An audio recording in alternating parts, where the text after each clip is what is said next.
আসসালামু আলাইকুম। আমরা প্রথম পর্বে আলোচনা শুরু করেছিলাম যে আসলে মানুষের মানবাধিকার কি এবং এই মানবাধিকারগুলো আসলে জাতিসংঘের যে সার্বজনীন ঘোষণাপত্র সেটির আলোকেই নিয়ে আলোচনা করেছিলাম এবং প্রথম ৫টি এই অধিকার সম্পর্কে আমরা আলোচনা করেছিলাম।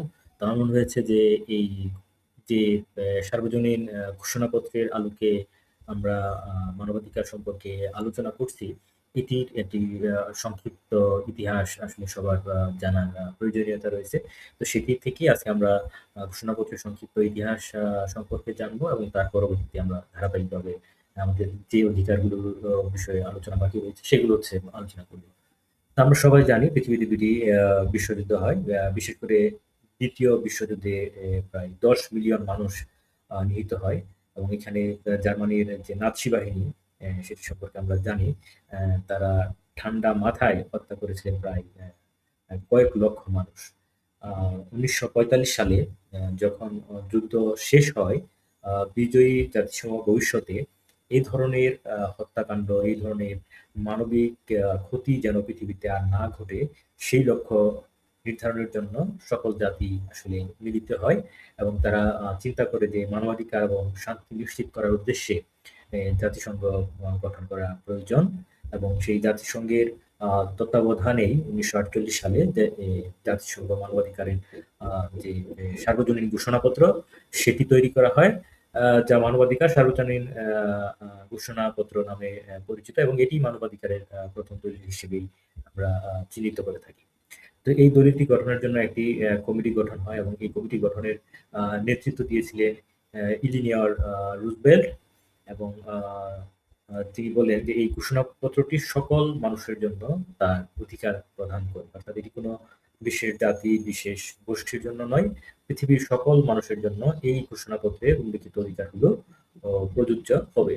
তো জাতিসংঘ অন্যান্য পদক্ষেপও গ্রহণ করে, যার একটি ছিল মানবাধিকার সুরক্ষার উদ্দেশ্যে আন্তর্জাতিক আইনসমূহ তৈরি করা, যা করতে প্রায় ২০ বছর সময় লেগেছিল। তো আন্তর্জাতিক আইনসমূহ অনেক দেশ দ্বারা স্বীকৃত এবং তাই এসব আইন শুধু একটি দেশের জন্য প্রযোজ্য নয় এবং একটি দেশের জন্য স্বীকৃত নয়, এগুলো স্বীকৃত হয় সকল দেশের জন্য, সকল মানুষের জন্য। জাতিসংঘের অন্তর্ভুক্ত দেশগুলো পৃথিবীর বাকি অংশগুলোতে এই অধিকার ছড়িয়ে দিয়েছে এবং তারা অন্যান্য দেশেও এই অধিকার মেনে চলার জন্য বাধ্য এবং তারা অন্যান্য দেশেও এই অধিকারের চর্চা করার জন্য হচ্ছে উৎসাহিত প্রদান করে। ফলে আজ অধিকারগুলো জাতিসংঘের মৌলিক যে আইনসমূহ রয়েছে সেগুলোতেও অন্তর্ভুক্ত রয়েছে এবং জাতিসংঘের এই সার্বজনীন ঘোষণাপত্রে যে অধিকার মানবাধিকারের কথা বলা হয়েছে, প্রত্যেকটি দেশ যখন আইন তৈরি করে, বিশেষ করে সংবিধান তৈরি করে, তখন অবশ্যই তাদের সংবিধানে এই এই সার্বজনীন ঘোষণাপত্রে যে উল্লেখিত অধিকারগুলো রয়েছে সেটির আলোকেই তাদের এই সংবিধান প্রণয়ন করতে হয় এবং যদি এই ঘোষণাপত্রের সাথে কোনো কিছু সাংঘর্ষিক হয় তাহলে সেটি আসলে ধরে নেওয়া হয় যে মানবাধিকারের সাথে সাংঘর্ষিক একটি বিষয়।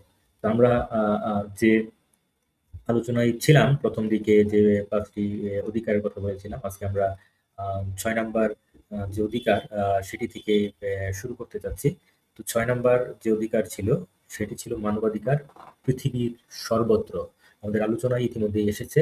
আপনি যেখানেই যান, মানুষ হিসেবে আপনার কিছু অধিকার রয়েছে। সেই অধিকারগুলো অবশ্যই আপনি প্রাপ্য হবেন। এবং ৭ নাম্বার যে অধিকারের কথা বলা হয়েছে, আইনের সমতা, অর্থাৎ আইনের দৃষ্টিতে আমরা প্রত্যেকেই সমান এবং আইনও সবার জন্য সমান।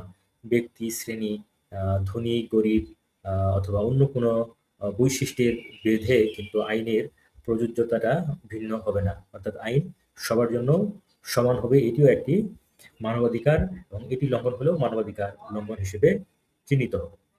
মানবাধিকার আইন দ্বারা সংরক্ষিত। আমাদের মানবাধিকারগুলো প্রত্যেকটি দেশের যে আইন রয়েছে, সর্বোচ্চ আইন রয়েছে, সেই আইন দ্বারা সংরক্ষিত এবং আমাদের মানবাধিকার লঙ্ঘন হলে আমরা কিন্তু আইনের সহায়তা নিতে পারি এবং আইনের দ্বারস্থ হতে পারি যে আমার মানবাধিকার লঙ্ঘিত হয়েছে। সেটি রাষ্ট্র কর্তৃক যদি মানবাধিকার আইন লঙ্ঘিত হয়, তাহলে কিন্তু রাষ্ট্রকেও আমরা কাঠগড়ায় দাঁড় করাতে পারি যে রাষ্ট্র আমার আইন, যে মানবাধিকার সেটি লঙ্ঘন করেছে। ৯ নম্বর যেটি ছিল সেটি ছিল হচ্ছে আইন বেআইনিভাবে আটক রাখা। অর্থাৎ কোনো কারণে কোনো মানুষকে অবৈধভাবে আটক রাখা যাবে না। বিশেষ করে জেল হাজতে অবৈধভাবে আটক রাখা যাবে না এবং নিজ দেশ থেকেও কোনো মানুষকে বিতাড়িত করা যাবে না। অর্থাৎ কোনো ধরনের কারণ ছাড়া কোনো মানুষকেই বেআইনিভাবে আটক রাখা যাবে না। সেটা আইন শৃঙ্খলা রক্ষাকারী বাহিনী হোক অথবা কোনো ব্যক্তি হোক অথবা কোনো রাষ্ট্রের কোনো সংস্থা হোক, তাকে কিন্তু বেআইনিভাবে আটক রাখতে পারবেন না। ১০ নম্বর যে আইনটি বলে আজকে আমরা শেষ করব, অধিকারটি বলে শেষ করব, সেটি হচ্ছে বিচার পাওয়ার অধিকার। আমাদের বিরুদ্ধে যেকোনো অভিযোগ তদন্তের জন্য পূর্ণ সমতার ভিত্তিতে একটি নিরপেক্ষ ট্রাইব্যুনাল থাকবে বা নিরপেক্ষ একটি ব্যবস্থা থাকবে। সেটির আলোকেই কিন্তু আমাদের এই বিচার পাওয়ার অধিকার রয়েছে। অর্থাৎ ন্যায্য, নিরপেক্ষ এবং হচ্ছে প্রকাশ্যে শুনানি লাভের মাধ্যমে আমাদের বিচার পাওয়ার অধিকার অবশ্যই রয়েছে। এটিও একটি মানবাধিকার এবং এটি সার্বজনীন যে মানবাধিকারের ঘোষণাপত্র সেখানে বিশেষ করে উল্লেখ করা রয়েছে। তো আমরা প্রথম পর্বে ৫টি অধিকার সম্পর্কে আলোচনা করেছিলাম এবং দ্বিতীয় পর্বে আমরা আরো ৫টি অধিকার সম্পর্কে আলোচনা করলাম। আশা করি আমাদের তৃতীয় পর্বে আমরা আমাদের বাকি যে অধিকারগুলো রয়েছে সেগুলো সম্পর্কে আলোচনা করব। আশা করি সবাই ভালো থাকবেন এবং আমাদের যে পরবর্তী এই পর্বগুলো আসবে সেগুলো দেখে মানবাধিকার সম্পর্কে একটি পূর্ণাঙ্গ ধারণা লাভ করব। সবাইকে ধন্যবাদ।